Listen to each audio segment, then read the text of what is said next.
alive beside the hypothetical and the anomalous station, both of which had been preemptively sheltered under protective domes. Bloody phone.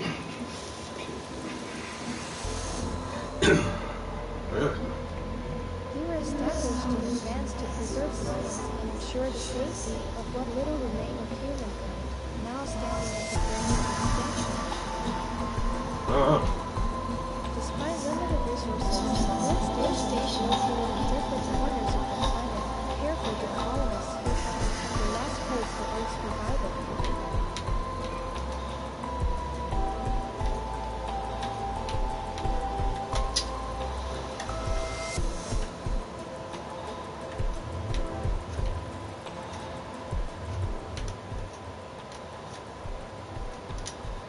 Dome B became my new home after dozens of nuclear strikes ravaged the planet Earth. Not everyone survived, but I was one of the lucky ones.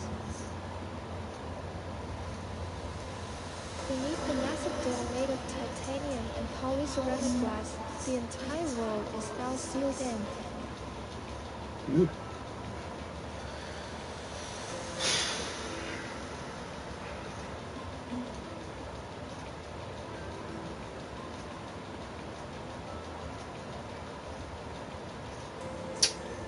What is going on with all this technology, man?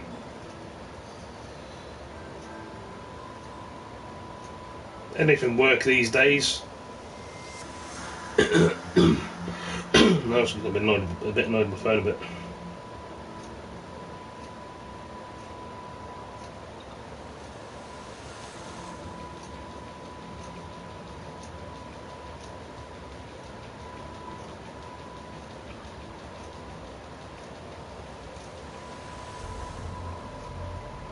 See?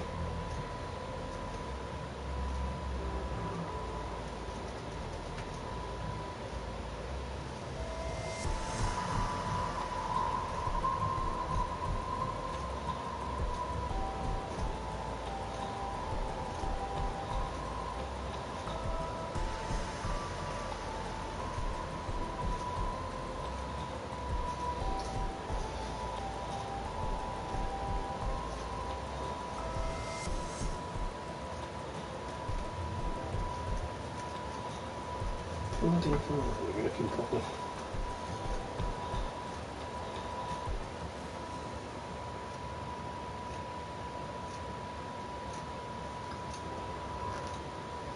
Yep.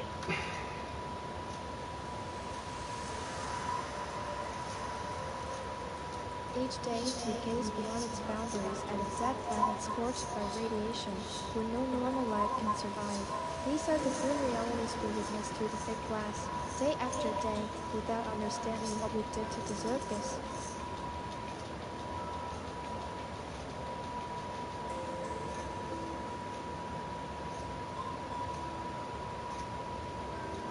Right.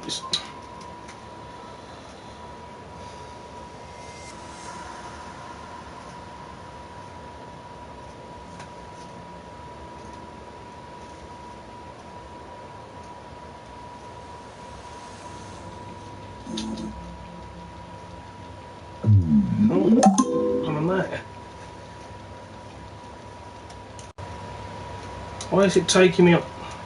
The hell?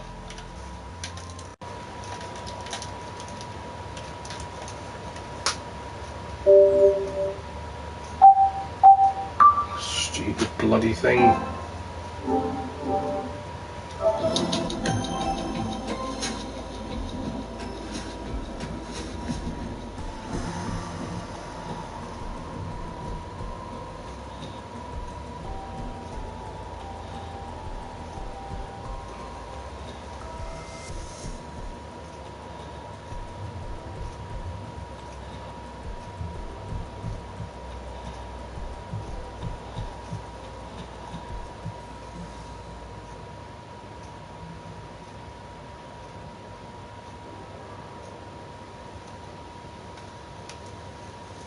Now, what the hell's going on with this stupid fucking phone? Getting a bit annoyed today, yeah.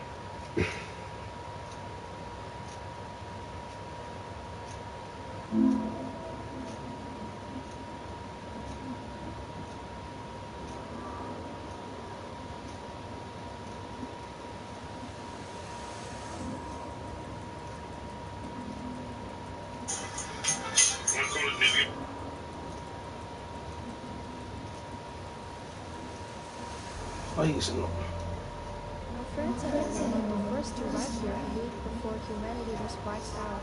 Day by day, the number of people in the colony grew as families arrived together.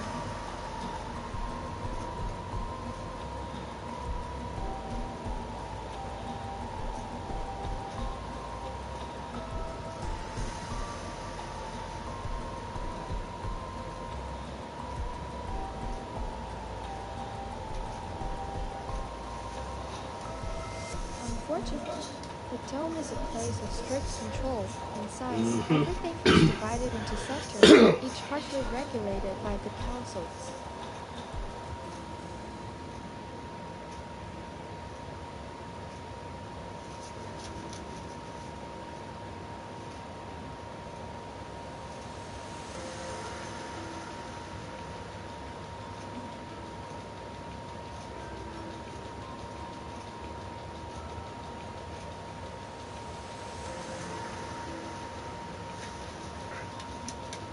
Each colonist lives in a compartmentalized block. There are 3 types: male, female, and family blocks, rows of beds, each with a small nightstand for personal belongings.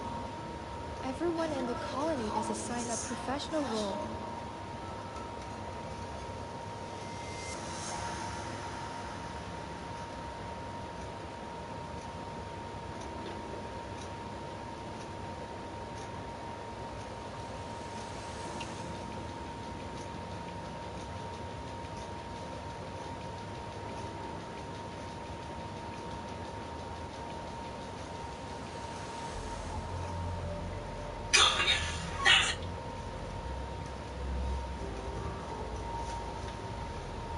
Scientists analyze the surrounding world, study the effects of isolation on humans, and search for ways to restore the Earth and eventually leave the dome.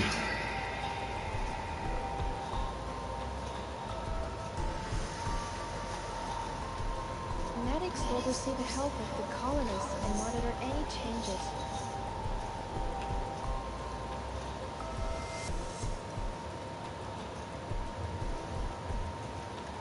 Agri-techs responsible for food cultivation.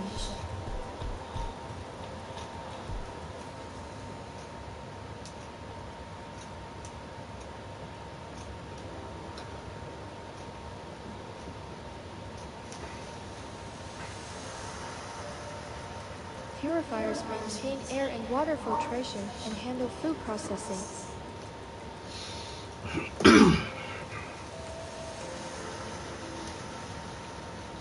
All other support staff handle food production, cleaning, construction, and childcare. I remember that day, the day of the strike, every single day. In an instant, everything around us ignited. Buildings and infrastructure exploded and collapsed. A blinding flash, we had been prepared for it, so our eyes were closed. When we finally opened them, for a long time, all we could see was a column of dust and radioactive fallout, nothing else. The first day after the nuclear detonation began with a gathering led by the council. We were summoned to the main hall beneath the dome, a well-lit chamber located at the heart of the dome, with tiered semicircular seating resembling a theater. Opposite us stood a raised platform with a table, behind which sat Captain Harry. The walls and ceiling were lined with pipes, wires, ventilation What is ducts, wrong and with this? surveillance cameras.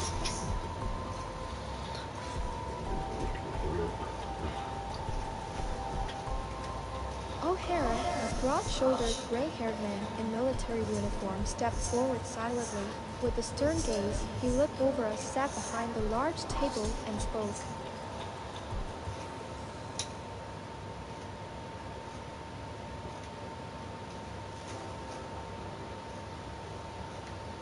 Your survival depends on your discipline.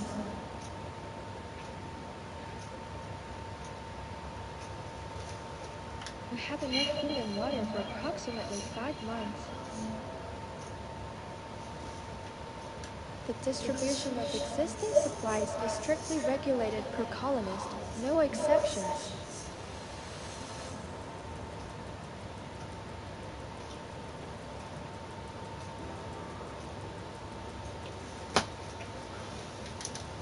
Let me be clear, this will not be easy. Food, water, and air must undergo proper filtration.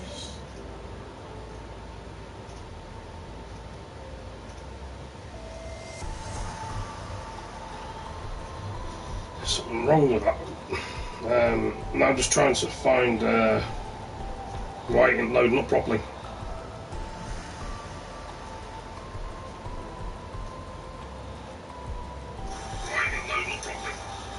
Right.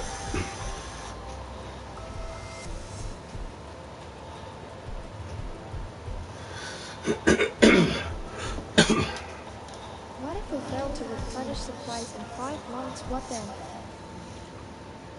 Harry found the man in the crowd, looked at him with a mixture of pity and firmness, and said,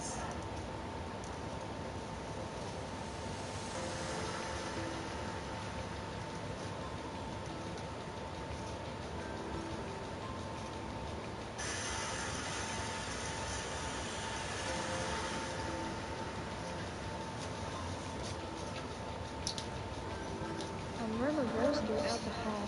People grew anxious, whispering to one another. But I don't intend to let that happen, and neither should you. He raised his voice, nearly shouting. The noise died down. They all listened more closely to the captain, realizing that at this moment we were being addressed by the one I hope we get some good trophies out of this game, but it's probably not everyone's sort of game. as a civilization. Everyone's different, aren't they?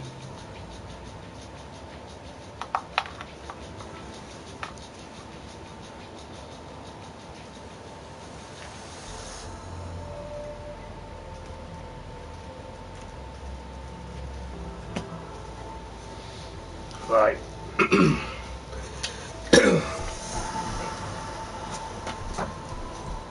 Supplies will be distributed every morning at exactly 6 a.m. Each person will receive a ration. They are equal regardless of gender, age, or rank. There will be no privileges. All entitlements were left outside the dome. See how many trophies on it. I've only just started playing the game, so yeah, I've got like I think like 8 trophies on the game now. I think maybe been playing it a few minutes. Probably get more. All who do not belong to the specialist structure scientists, medics, agri-techs, purebrewers will be assigned to technical and maintenance work. An elderly woman in the front row raised her hand nervously and asked in a trembling voice,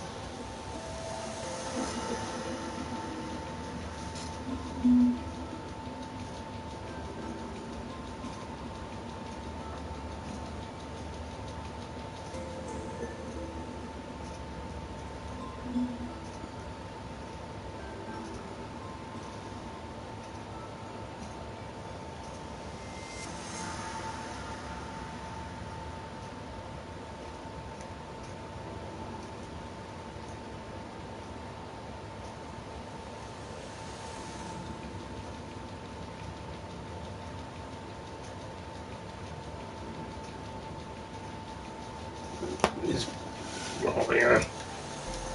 what about those who can't do hard labor?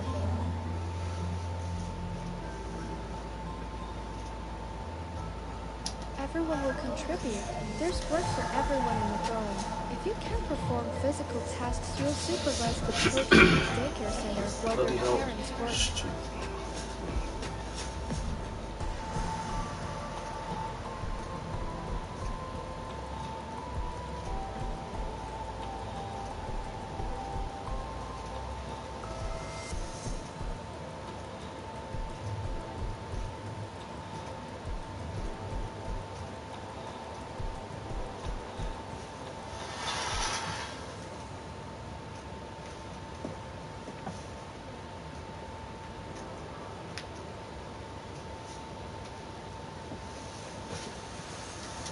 Eat every morning at 6 a.m. ration distribution and roll call. At 7 a.m. daily assignments are issued. 5 p.m. the workday ends, you have free time and rest.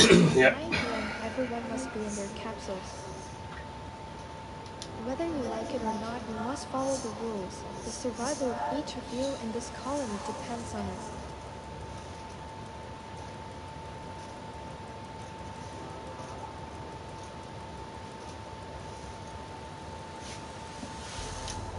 Thank you all for your attention.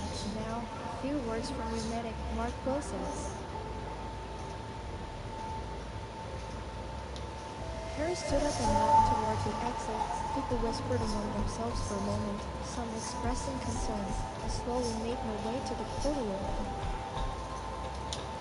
The crowd fell silent, their eyes locked onto me. For some reason, my hand suddenly began to tremble and my voice started to fail me, but I continued. Hey Cheha, I cleared my throat. Good evening, I'll be your chief medical officer.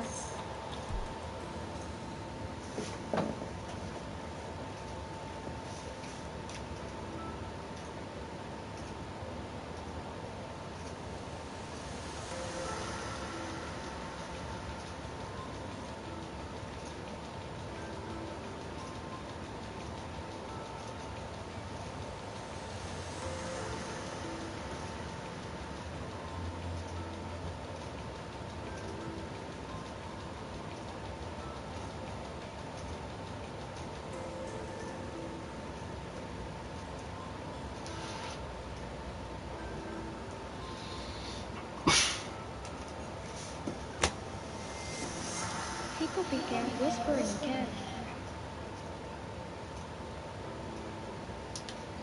On your wrist, you'll find a bracelet. Under no circumstances should it be removed. It's waterproof, you can even bathe with it on. This bracelet is extremely important. It monitors your health indicators. Each one has an individual number. As soon as there are any fluctuations in your body, I'll be alerted and take action. Excuse me, what happens if someone shows changes on their bracelet? You'll be placed in a medical ward and receive all necessary care. We have all the required medications and equipment. I believe you've received all the essential information. Thank you for your attention. You may now rest. I stepped down and left the hall. People continued talking among themselves, but slowly began to disperse. I walked through the colony's corridors, still unable to believe that any of this was real. I could never have imagined that humanity would be wiped out and that I would live to witness it. That, across the vast planet Earth, only 2 colonies will remain ours, and the colony known as Dome X. Yep. Only those directly collaborating with them are aware of its existence. For everyone else, knowledge of it is strictly forbidden. Still, people suspect it exists, some know it for certain, but all remain silent. Since the impact, communication with Dome X has been sporadic but still possible. The dome's function is to contain and study anomalous objects. They ensure the safety of both domes, have access to all of our databases, and protect the colonies from any form of intrusion. My friend Sarah works at that base. She's responsible for collecting and processing data on every resident of the dome, from standard health parameters to psychological conditions, predispositions to behavioral anomalies, and potential threats to the system. Our mutual friend Tom also works there, a linguist and scientist. He specializes in translation and analysis of various languages and helps with the development and maintenance of machine programs and technologies. The last time I spoke with Sarah was before the explosion. She was supposed to arrive at our dome to assess our readiness. No one expected the detonation to happen so soon. Unfortunately, I never had the chance to speak with Tom. Now, I'm not allowed to contact him. He has access to highly classified information. Sarah is also forbidden to speak about him. If Even when submitting reports, we are not allowed to talk about anything beyond our assigned duties. Entering my capsule, I sat down on the bed and exhaled. This place feels like the only spot of comfort in the entire massive dome. It's so hard to get used to this reality, I muttered under my breath. My job monitoring the colonists runs 24/7. Any deviation from the norm triggers an alert on my monitors. Everything was quiet. I fell asleep. The morning began with the usual sound of the dome-wide alarm, a sound that irritates me every single day. Yet I have to get up. Rules are rules. I hate that sound. How I wish I could go back to my old life. I grumbled to myself, pounding my fists on the bed in frustration beneath the blanket. I got up, put on my standard medical uniform, and headed towards the main hall. They were already waiting for us with rations. We lined up in several queues, no pushing, no rushing. Everyone silently received their package and water. The line moved slowly, but we've grown used to that. After getting my ration, I went straight to work. I walked quickly toward the medical sector. As I neared it, I could already catch the faint scent of disinfectant and ozone, a sign that the morning sterilization had been completed. The medical sector looks somewhat different from the rest of the dome, bright and spacious, divided into two sections, equipped with various devices. I entered through the doors. My colleagues were already at their workstations. On the right, microscopes, disinfectants, various capsules and centrifuges, refrigeration units, and a multitude of lab equipment. Some of my colleagues are producing new antibiotics, others are developing vaccines to fight mutated viruses and bacteria ones that may emerge from the dome. Good morning, colleagues, I greeted them. Morning to you Morning to you too. too. You're running a little late today. For some reason, my legs did feel like carrying me here. Get to work. We don't have much of a choice around here, he replied with a smile. My workstation is to the left, a bit deeper into the room. I, along with my fellow medics, treat colonists, perform surgeries, and conduct examinations. Good morning, everyone, I called out as I reached my desk. Good morning. I saw test results from the colonists have already arrived. You can check them in your terminal. Thank you. I'll take a look right now. Every day is the same test, filling out forms, conversations with colonists, prescribing medication, arguably the most important task because our supply is limited and only dispensed when absolutely necessary. But today was different.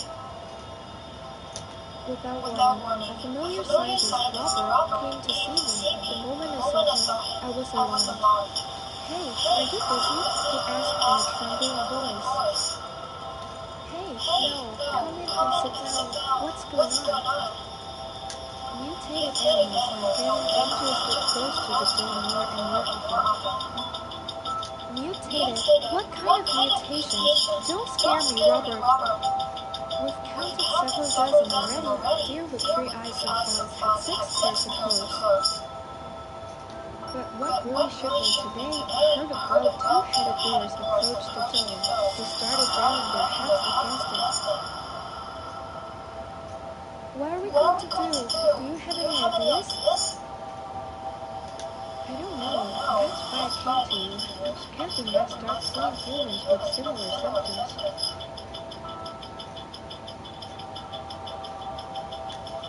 They won't get inside the dome, that's for sure. You don't need to worry about that. Here's what we'll do, I said, then paused for a few seconds. Write a report, I'll bring it to the captain and send a copy to Dome X. They'll know what to do. Thank you, he nodded, standing up.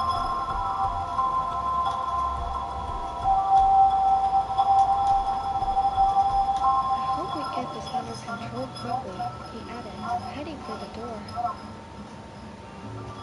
It's going to be fine, but don't share this information for now. We don't need unnecessary Robert nodded and left. I was left alone, wondering what to do next. I stared at the monitor as it screened in, then made a note in my journal. I must contact Dome X, I muttered to myself while writing. A few minutes later, the horn sounded the signal that it was time to rest. Everyone was expected to return to their capsules. I was luckier than most. I had my own small space, small but private, just me and the monitors that track body temperature, breathing, emotional states, and even dreams of other people. I walked slowly to my capsule, hoping to fall asleep quickly and that the monitors would stay silent all night. Entering my new home, I checked once again to make sure all the sensors were stable, then lay down to sleep. Sleep took me so quickly it felt as if someone had just switched me off. I never thought I could fall asleep that deeply. The next day began as usual. We received our ration packs, listened to the council. Everyone went off to their assigned duties, just like always, but not for me. I had a different task today. Sitting at a desk, his back to the camera, he's reviewing a report on the computer. Robert had written his report on the anomalous animals clear and professional. He reviewed the document on my terminal. The thought alone made my chest tight. The idea of stepping into his capsule made me nervous. His more machine than man, stern and intimidating, with a gaze that pierces straight through you. Maybe these creatures meant nothing serious, I murmured while reading the report. There was no more time for reflection. I set out for the captain's office, walking through the narrow corridors leading to the command section. The corridor was silent. It felt like even the air filters fearful, and the dim lighting only made things more unsettling. Stopping in front of the door, I took a deep breath. There was no other choice. Protocol had to be followed. It would be worse if I didn't report it, and there was cause for concern.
Bracelet up to the door. With a soft hiss, it opened. I stepped into Captain Harry's office. He was staring at a monitor, not even glancing at me. Several seconds passed in silence before he finally addressed me. I hope this is serious. Everyone's been barging in today with nonsense. Sorry, sir. Yes, I believe this is serious. Well then, don't just stand there, sit down. Thank you, I said, sitting in a chair across from him. We've had sightings of mutated animals. Their behavior is concerning. Do you have a report? Yes, of course. Here's the flash drive. The report was prepared by Robert from the science department. He's the one who noticed the strange creatures. Let's take a look, he muttered to himself. For several minutes, the captain studied the report carefully. His expression was stone cold, his eyes scanning the monitor. What can I say? Good job bringing this to me. Something like this cannot be ignored. Send the report to Domex. They'll know what to do. Understood. I'll take care of it right away.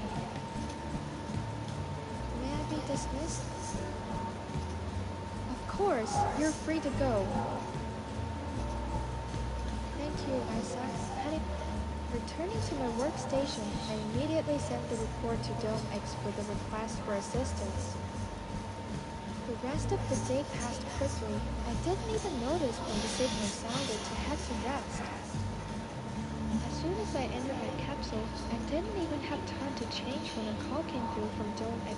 It was from my best friend, Sarah, and how painful it is that neither of us is allowed to speak like ordinary people anymore. Only business, only duty. Still, I gathered the courage to answer the call. Dr. Mark Wilson speaking. This is Domex. We thoroughly reviewed your report. We'll dispatch our drones to survey the area and identify any anomalous creatures. Thank you. How dangerous is this? There's absolutely no reason for concern. It's completely normal for animals that found shelter after the blast to survive, though they've been exposed to high levels of radiation. Do you think if mutated animals exist, people might exist too? I believe everything will be fine. Don't worry, she said after a long pause. Thank you for informing us. Stay safe. You too. And she hung up. I kept thinking about her, recalling the life we once lived. How we'd walked together, savoring every moment, and now we're trapped in separate domes. Just as I lay down in bed and felt myself drifting into sleep, one of the sensors on a colonist's wristband went off. A signal appeared on the monitor. Something was wrong. I shut up from bed, rushed to the computer, and began analyzing the alert. Strangely, the wristband was detecting activity in deep sleep. How is that even possible? I whispered to myself. A deep sleep phase is impossible here, inside the dome, and yet the sound I heard wasn't strange, I murmured. I sat staring into the monitor, waiting for it to happen again. But nothing, no more changes. That definitely wasn't a glitch, I muttered. I returned to bed, but sleep wouldn't come easily. I'll find him tomorrow, the last words I mumbled before drifting. The next morning began as usual with that same lone sound. I barely opened my eyes and got up from bed. For the first time, I didn't want to go anywhere, but I had no choice. If I skipped duty, I'd go without food and water, and I'd definitely receive a formal reprimand.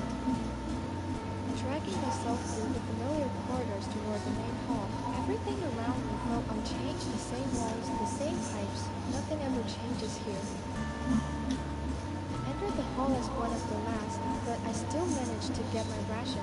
Today, Captain Harry informed everyone that anomalous animals do in fact exist. Anomalous animals exist. This has become the norm in our difficult times. At present, there is no threat neither to us nor to the dome. Everything is under control. We must remain calm, and we must accept that this will continue. Not everything was burned to ash. Radiation is spreading. Those who survived will suffer. What guarantees do we have that this truly poses no danger? What guarantees are you expecting? We've conducted an investigation. There is no danger. You may return to your workstations. Thank you for your service. But I hadn't forgotten about the bracelet, what the sensor showed me. In all the time we've lived under this dome, nothing like that had ever occurred. I need to find him, I murmured to myself as I set off to locate the colonist.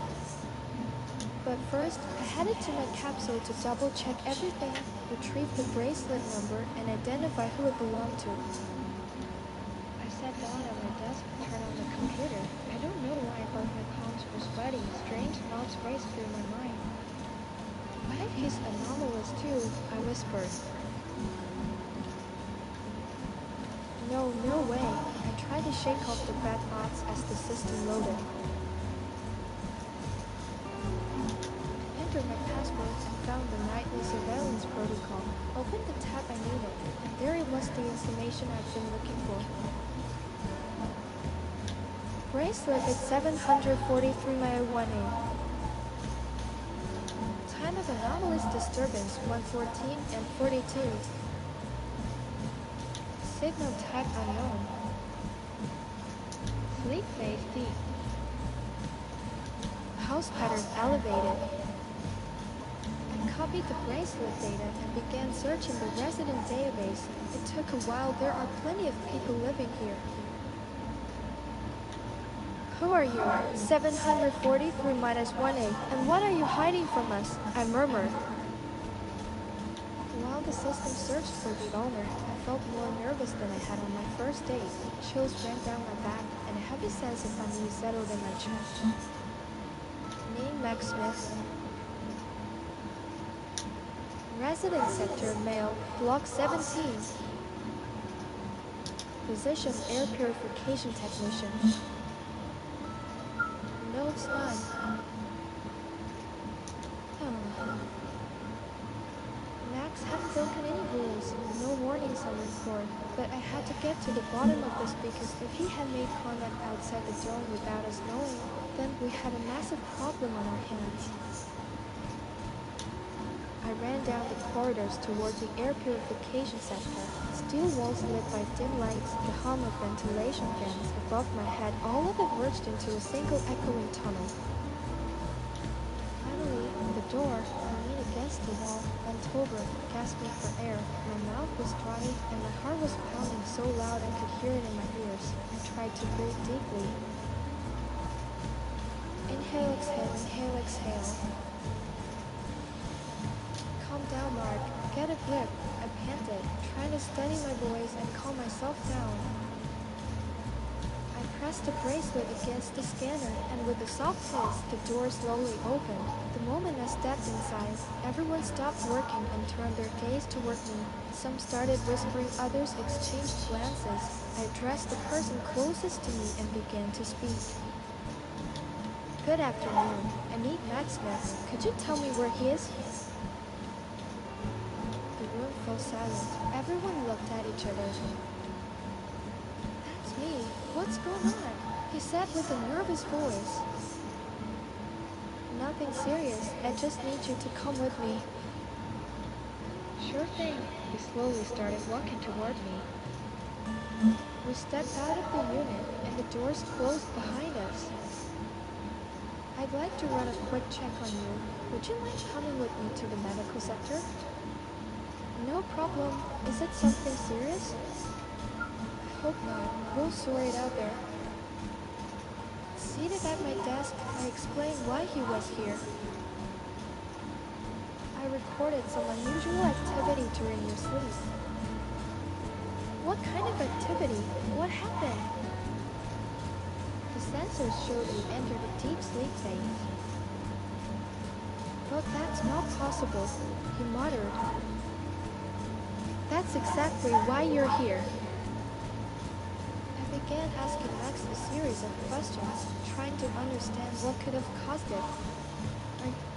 No, everything feels normal. Having trouble falling asleep? Or maybe the opposite? Lately I've been really exhausted.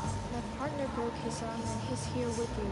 They gave me his responsibilities in the meantime, so yeah, fall asleep pretty fast. Let's run some tests then. If necessary, of course. I ran him through every scanner, took multiple tests. Everything came back normal, no abnormalities. You're all clear. You can go back to work. But if you feel anything out of the ordinary, please let me know immediately. Even after all the tests and research, something gnawed at me. I knew things like this couldn't be ignored, so a little hesitant, I decided to inform Captain Harry, hoping that he, as always, would explain everything with a logical reason. I hope he'd calm me down so I could get back to work without this weight on my chest. All the way there, I thought about how to present this to him. We're strictly forbidden from disturbing him over trivial things. But this isn't trivial, this could be a disaster, I murmured to myself. There it was, the door to his office. As always, I hesitated for a moment, took a deep breath and pressed my bracelet to the scanner. The door opened slowly with its usual hiss, and I stepped inside. Good afternoon, Captain. Apologies for disturbing you again, but something's happened. I'm not even sure how to explain it. You got a report? Of course, here. I quickly stepped toward his desk and handed him the flash drive. Sit down. Don't just hover over me. I sat down and nervously fidgeted with my sweaty fingers. After a few minutes, he finally looked up at me. I didn't like the expression on his face at all. This is no longer a joke, he said with a troubled voice. For the third night now, I keep having the same nightmare. What exactly do you dream about, Captain? I can't make out what it is.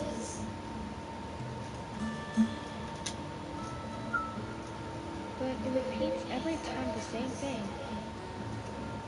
What does it sound like? Sounds or maybe a language, something like that. That's the same as a Max scream. I think we need to figure this out as soon as possible. I don't believe in mysticism, Mark, but what's happening goes beyond the usual. Ignorance changes in us and the dome or in reality itself. Captain, do you think these dreams are contagious or infectious? I don't know, but our task here and mine is to get to the bottom of this quickly. For now, don't spread this information publicly. We'll keep monitoring. May I be dismissed? Yes, go ahead. Let me know if it happens again, I added as I left the room. You do the same if this happens to anyone else. Several months later. Several months passed, no new manifestations, neither in dreams nor in waking consciousness. The dome continued its usual routine, everything monotonous and unscheduled. And to be honest, I allowed myself to forget about those dreams and the fact that something could go wrong. The dome functioned, supplies were replenished, everything was going according to plan. Maybe we really exaggerated. Maybe it was just glitches, stress, that drastically changed reality, the confined space. Everyone started a new life, and so people's nervous systems malfunctioned. Max told someone in the dome about our conversation. I don't know why he did it, feared confusion, or simply couldn't keep it to himself. I don't know, but rumors spread quickly here. The news spread like a virus, and everyone panicked. But Captain Harry handled it quickly. He gathered everyone in the main hall, stepped in front of the colonists, calm, collected, confident.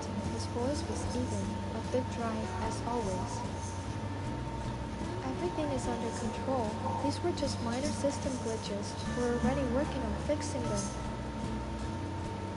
And everyone believed him. Even I believed it for a second. Everyone dispersed, and I also headed back to my capsule. As usual, I checked everything. All sensors stable, everything under control. I lay down and fell asleep. Look, damn, not again, I muttered and quickly jumped out of bed. Someone's sensor was blinking again. This can't be happening, I muttered. With trembling fingers, I hammered the computer keyboard trying to figure out what was going on.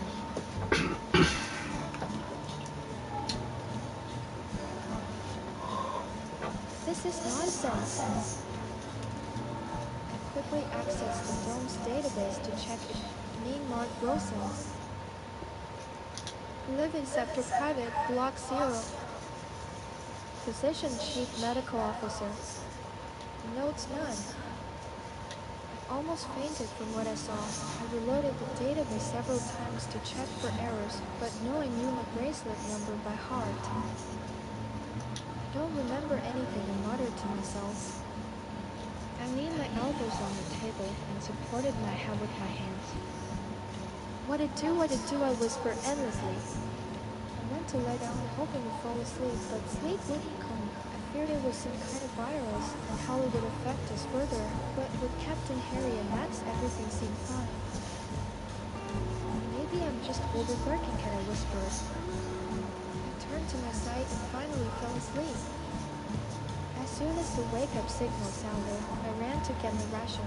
After grabbing it, I dashed with all my might to Captain Harry's office. Without waiting for the capsule door to fully open, I slipped into a small gap. Captain Harry, we have huge problems, I shouted, out of breath. All right, catch your breath and tell me what happened. The dreams that returned. What? Yes, again, but what, Mark? Who was having the dreams? Me, I muttered, lowering my head. How did it happen? I was sleeping, then woke up because of the sensor signal. I jumped out of bed and saw my bracelet number on the monitor. Captain, what are we going to do? The main thing is, don't panic. Everything will be fine. Maybe it happened once again and that's it. What if not? What if it's some kind of epidemic? Don't talk nonsense. If it were an epidemic, back then everyone in the capsule would have been infected. But I saw a barely noticeable hint of hesitation in his eyes. He was trying to believe what he was saying. I rushed to my capsule. The door has closed behind me. I rushed to the computer, my fingers automatically finding the needed commands. I checked all system sleep sensors, neural impulses, graphs, fire hints. Everything looked stable.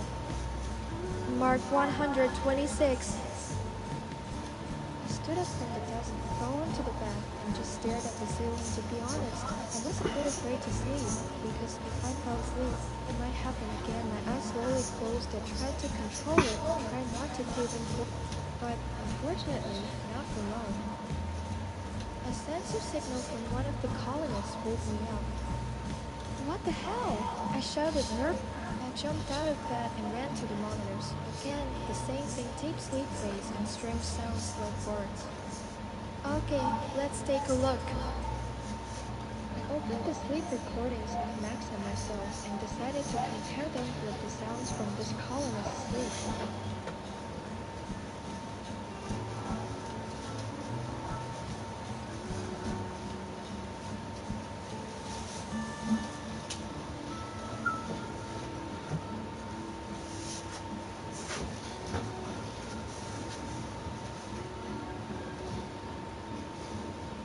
Mark told the talk show people wanted. I thought about how to survive until morning to tell Captain Harry. But how to explain? Sensors one after another started showing the same data. I didn't sleep the whole night. Every hour someone was dreaming, the sensors went off.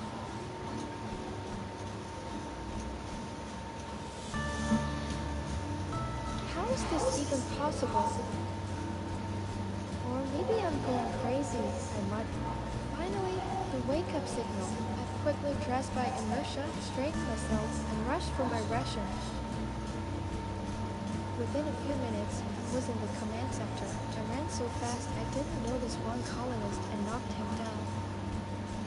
Careful, where are you rushing? He murmured nervously as he got up. Sorry, didn't notice. I offered my hand to help him up. Oh, good day. I was just heading to you. I need help. I'm in a hurry. What's your name? I'll find you later. I'm Thomas White. Thomas, I'll find you. Sorry, I really don't have time now. Just don't forget, it's very important. I had no time for anyone right now. I was rushing. It seemed to me the fate of the entire colony. Finally, the door was in front of me. I brought my bracelet close and entered the office. Oh God, I already see you, Mark, and I feel sick. There were 7 incidents overnight. 7 different colonists entered a deep sleep phase and heard the same thing. Call Dome X immediately. Prepare report and call the experts. Have them fly out. Understood. I'm running. I turned and ran out without waiting. I didn't feel the ground beneath my feet inside. Fear was boiling, and for the first I ran to my room. I had no desire to go to the workplace because I would have to explain what's happening to colleagues. I didn't want to answer extra questions and those random glances sitting like a target. But in my capsule I was safer. No extra ears here. The door locked tightly behind me. A long silence and thoughts. What to do? I whispered endlessly. I sat down at the monitors. Thoughts fluttered in my head like moths around a lamp. I was used to everything being under control in the dome, and now not knowing what's happened scared me. I gathered my thoughts and started writing the report. In an hour, it was fully ready, clear. I described in detail everything that happened: the captain's dreams, Max's dreams, my own dreams, and the 7 other colonists. I dialed Dome X. Dome X, good day. Hello, this is Dome D speaking. Chief Medical Officer Mark Wilson. I want to speak with Sarah Davis. Dome X, please wait. Connecting. While the phone was ringing, 1,000 thoughts ran through my head. Time dragged like eternity. Sarah Davis speaking. Good day, Sarah. I sent you a report. Please review it. We have problems. One moment. Opening the report. After a few minutes of silence while she read the report, my heart started pounding out of my chest. Maybe because I hadn't heard from my best friend for a long time, or maybe because I was afraid to hear bad news about our situation in the dome, but I was barely managing my emotions. Yes, the situation is serious. What should we do? Does this happen only at night? Yes, only when the person reaches the deep sleep phase. But that's impossible. Yes, impossible. You're right. But it happens, and only then colonists hear those sounds. Does anyone remember what happens in that dream? We haven't yet checked the new colonists who saw those dreams. But previously, no one remembered the dreams except Captain Harry. He remembers hearing strange sounds. Those dreams were like nightmares for him. We will send experts to you. Your task is to collect data on every colonist who saw the dreams. We will need to conduct interrogations to gather information. Thank you. Expect us. Without waiting, I went into the database and began making a list of everyone who saw the dreams. Bracelet after bracelet, I checked and wrote down each one. On my screen, data about one of those colonists appeared. Name Thomas White. Living sector male, block 7. Position technical worker. No, it's not. A very familiar name, I muttered. I leaned back in the chair, closed my eyes, and began trying to remember who. I remembered that in the command sector corridor, I had knocked down a young man. Exactly, he asked me to find him. Entering the technical core, I began looking around, but within a few minutes, he ran up to me himself. You came. I was already thinking you forgot about me. No, I didn't forget, sorry. I was very busy. What's going on with you? Let's not talk here. Let's go to my place. I invited Thomas to sit at my desk. I already knew what he wanted to tell me, but I decided not to rush and to listen carefully to what exactly he would decide to say. I was curious whether he would tell me himself or hide the information. Thomas 174. Go on, I'm listening carefully. I don't even know how to tell this, and will you believe me? I will believe everything you say, don't worry. I had a dream. I fell asleep as usual, then suddenly I heard strange sounds, some unknown language to me. What's happening to me? He said in an anxious voice. Don't worry, everything will be fine. We'll figure it out. Experts will arrive soon, then we'll decide what to do about this.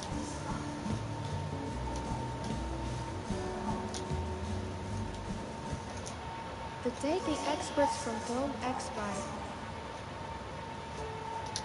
A loud hum passes over the dome. Through the glass structure, a small black aircraft bearing Dome X logo can be seen landing. The conditions outside the dome are harsh nuclear dust still lingers. They're all at the dome's entrance. There is a special decontamination and disinfection chamber, which every person entering must go through. The process lasts at least 15 minutes. I went through it too. Even before the nuclear blast, everything inside the dome is sterile. Commander Harry and I came out to greet the experts. Those 15 minutes of the contamination felt like an eternity. My palms were sweating, cold sweat trickled down my back, and my heart pounded wildly like a drum, judging by the look on the captain's face. He was quite seriously nervous too. The domed central chamber, a meeting of experts. Captain Harry and Mark with their backs to the camera. In front of them are Sarah and Tom. When the dome doors opened, I couldn't believe my eyes. My friends Sarah and Tom stepped inside. An overwhelming joy filled me, but I tried not to show it. I didn't know it I should, but perhaps it was already obvious by the look in my eyes just as it was in theirs. We silently headed to the command sector, to Captain Harry's office. He walked ahead, and we followed behind. Sarah, almost imperceptibly, as if by accident, gently took my hand for a moment. She smiled faintly, then let go immediately. Tom simply nodded. He didn't say a word, but it was enough. And in that moment, their presence warmed my soul. The fact that these people remain my closest friends even now, even under these conditions. I couldn't take my eyes off them as we walked. It was hard to hold back a smile. I couldn't believe they were really here, real, and for the first time, this corridor didn't seem frightening. On the contrary, I wished it would never end. I wanted this moment to last as long as possible. We approached the door to Captain Harry's office. He stopped, held out his bracelet, and the door began to open automatically. Please, come in, he said without turning to face us. We silently crossed the threshold of the office. The atmosphere was stifling. The air felt heavy, even though it had been filtered several times. It didn't. The captain sat at his desk. We sat across from him, and nervously interlocked my sweaty fingers to hide the trembling in my hand. Harry was the first to... So, you've all seen the report provided by Mark. What are your thoughts on what we're dealing with? I can confidently say it's not our frequency and not our doing. Dome X has no idea what this could be, but I'd like to review each recording in more detail to determine whether they're truly identical or if there are any discrepancies. And I'd like to speak with each colonist who sensor registered anomaly. I also want to ask, have you checked the ventilation shafts? Perhaps outside air seeping into the dome. All readings remain consistent with those recorded when the dome was working. If ventilation is stable, then the cause must be internal. These anomalies might be tied to the... I'll analyze all dream and internal monitoring recordings. Maybe we'll find a pattern or... I'd like to... I'm going to put it onto part 2 in a minute. Isolated workspace.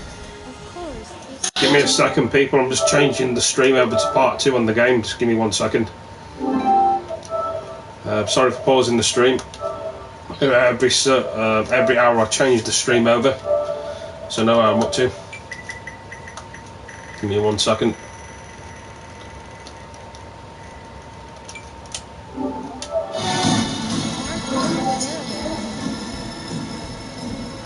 make the necessary arrangements. So, Mark, you organize personal space for the guests from Dolphix. Sarah, your task is to examine the colonists. If you need me, you may come at any time. Mark, if you don't mind, show our new friends around the zone and go over the daily schedule. Absolutely, I replied as I exited the office. We walked silently to my capsule, only after the door sealed shut to be. I don't understand. Harry is trying not to show us something.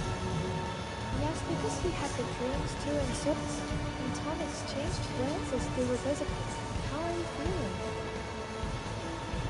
I don't remember anything. If it weren't for the sensors, I had never known I saw. I'd like to know how you two are. What's life like in Dome? We're doing fine, but our dome is very strict.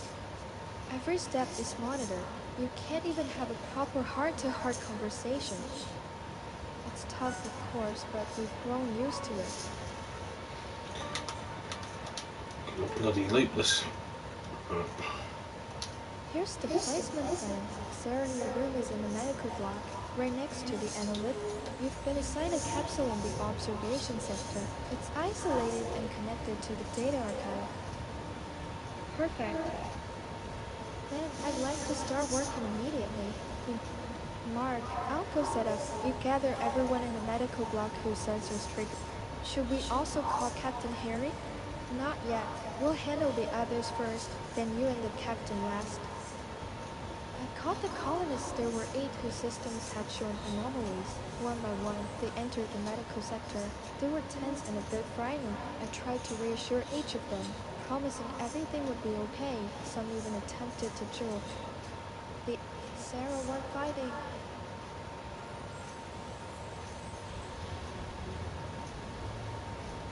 She conducted analyses and tasks quickly and without words, and she wrote continually in her notebook.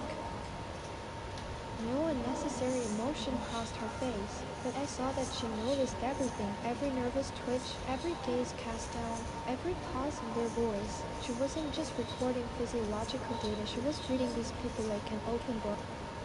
When the examination ended, she closed her notebook and called me over. All of them have elevated anxiety levels. Well, that's normal. They felt like they were being interrogated. People get. Yes, I understand that, but I didn't notice any other changes, and that's what's concerning. Our hope is Tom, I shrugged. Let's go to him then. Maybe we headed to his capsule. The doors hissed open. Inside, the light was dim, and there was utter silence, occasionally broken by the tapping of keyboards. Tom sat slightly hunched, wearing headphones in front of 3 monitors displaying changing graphs and charts. He didn't notice us entering. Sarah and I exchanged glances and walked over. I placed my hand on his shoulder. He startled. Tom? Sorry, I didn't hear you come in. He looked exhausted, red eyes, pale complexion, disheveled hair. He hadn't slept for days, though only a few hours had passed. We've examined 8 colonists. We've found nothing critical, just elevated anxiety, though that's not surprising. Let's hope you have something more substantial? Oh yes, I have something more interesting, he said with a smile. Look, I'll show you something. We sat down around Tom, waiting to see the truth. I layered the sounds from all 8 dreams on top of each other. They're identical dreams. Everyone will come at it like they were programmed, I whispered. Exactly, he agreed. I may be wrong, but it feels like someone has somehow been able to.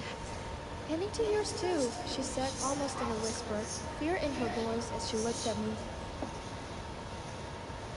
I felt a chill run down my spine. Sarah also turned pale.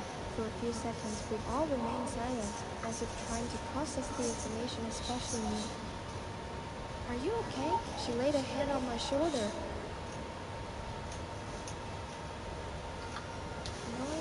and enter your consciousness without permission. It's unnerving. I've also tried to decipher what the sounds actually are. I'm almost 100 sure it's language, but which one? How do you plan to figure it out? I don't know yet, but I'll get to the bottom of it. Just give me a little time. Do you have the report?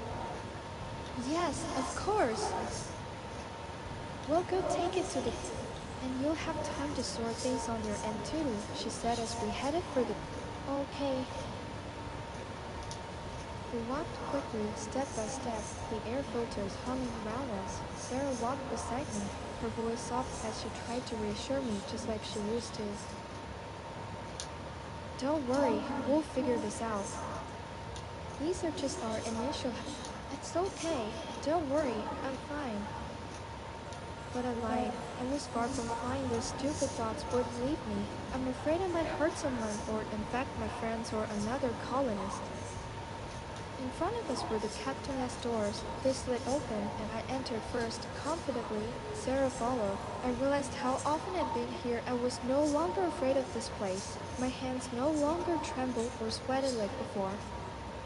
Captain Harry, not looking away from me. Yes, please review these two reports. They're the results of our analyses. But we won't wait for you to finish reviewing them. We'll have that. Maybe Tom has more updates for us. We turned and headed back to Tom's capsule. Tom remained seated, focused at the computer. Approached him, placing her hands on his shoulders. Any news?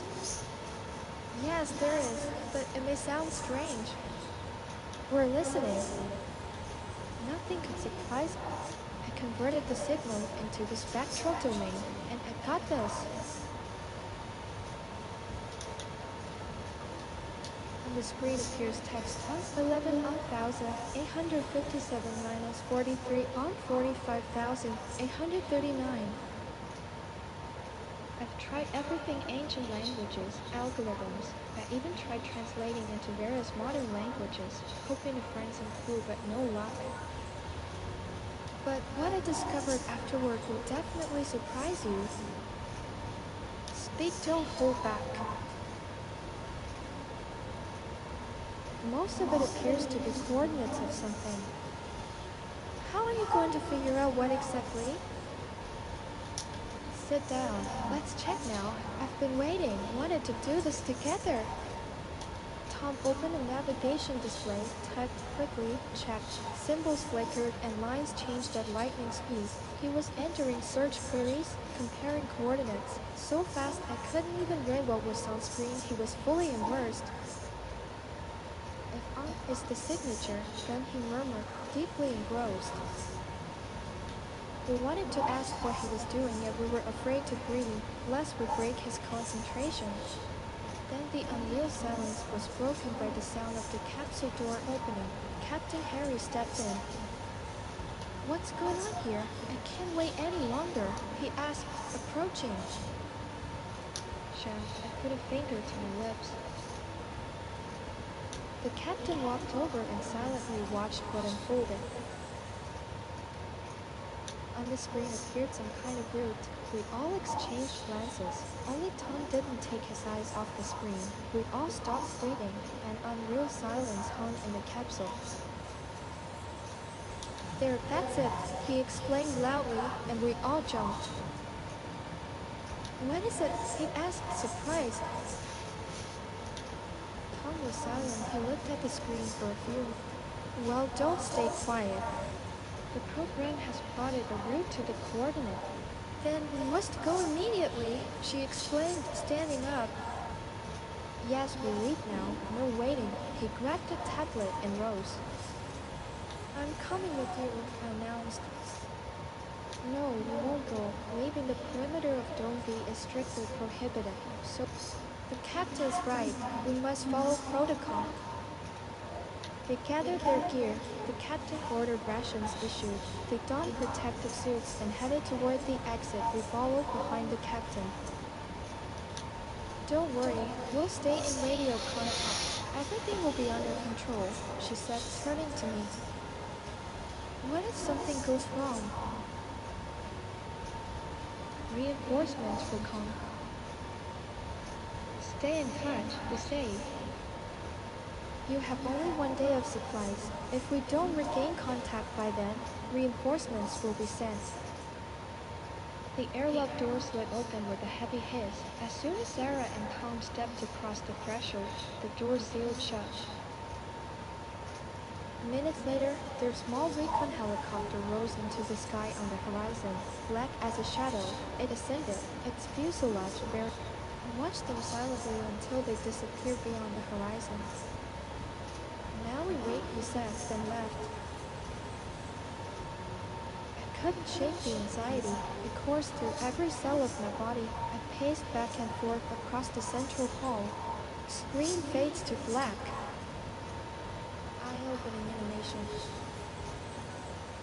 I woke up even before the signal. I checked all the colonists' sensors. Everything was normal. Strange, I whispered. The wake-up alarm sounded. I went for my ration. On the way, I ran into Captain Harry. We exchanged a few words, then headed to our stations. Work distracted me. I forgot for a moment, that outside the dome were people who might never return. The workload was overwhelming. I needed to process countless prescriptions for signature, fill forms for dispensed tablets, enter data into the database Science Dan archive. I had a lot to do. How can I get it all done? I muttered. I focused on work. All that could be heard was the rustle of paper and typing on the keyboard.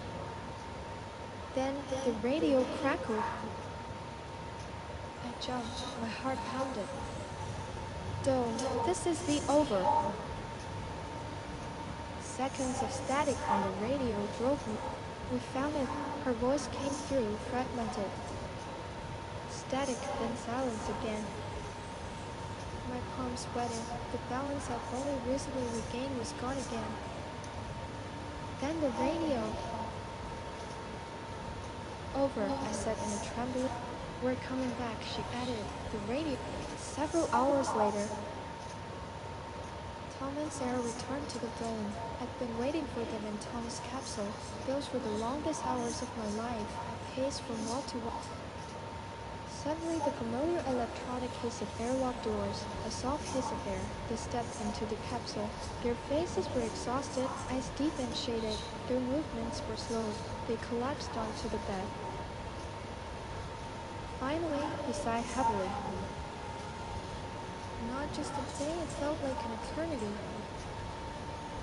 I completely agree. It's the longest day I can remember, I said. No sooner had they rested than Captain Harry practically stormed into the capsule. What do you have for me? Let's go fast. I don't have time to wait. They struggled to sit up. Tom slowly pulled a hard drive from his back. You'll never believe what's in this little box, he said with a grin. Don't drag it out, please. He connected it to the computer, tinkered for a while, and then the moment of truth. Are you ready? Are you even asking? From the first dream, we're ready. Tom pressed play. The monitor screen displayed an animation of the face speaking. Voice recording. If you are listening to this, it means my plan worked. I am one of the engineers who designed the dome's ventilation system. We were ordered to build it simply, but I added something of my own vents unrecorded on any blueprints. Sensors were programmed to trigger at the right time, releasing a gas that induces sleep, during which you would receive coordinates that could help you survive. I couldn't trust anyone. Every face was a mask, every word a test. The authorities decided Decided to destroy humanity, leaving only the chosen locked inside the dome, enslaved by the system, and you are those chosen.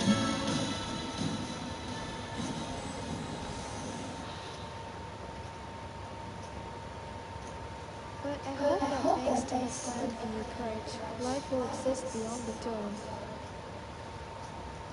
Their plans will crumble. You must find Module E, located directly beneath the dome's roof. It's not marked on any plan. Here are the coordinates 57, 585, 485, 974. There you'll find everything you need: DNA samples of extinct creatures. See? But be cautious. Not everyone in Dome X can be trusted. Among them are those complicit in the destruction of all life. If they discover this, they will do everything to destroy you too. I knew too much. That's why I no longer exist. There was no place for me under any dome. But my life was worth hundreds, those whom I can still save with your help. You are the continuation. You are humanity's hope. You are the new chapter after the end. The camera slowly rises and follows the ventilation shaft up to Module E, where a large metal container stands top secret and waits. The end.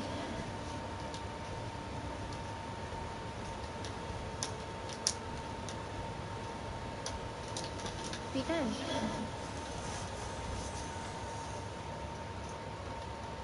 The end. Hey. Oh.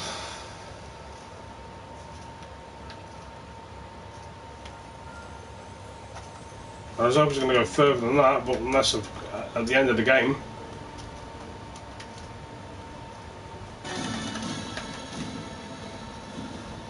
But anyway, thanks for all joining me on the stream. Hope you all enjoyed it, and I'll see you in the next one. Take it easy, peace.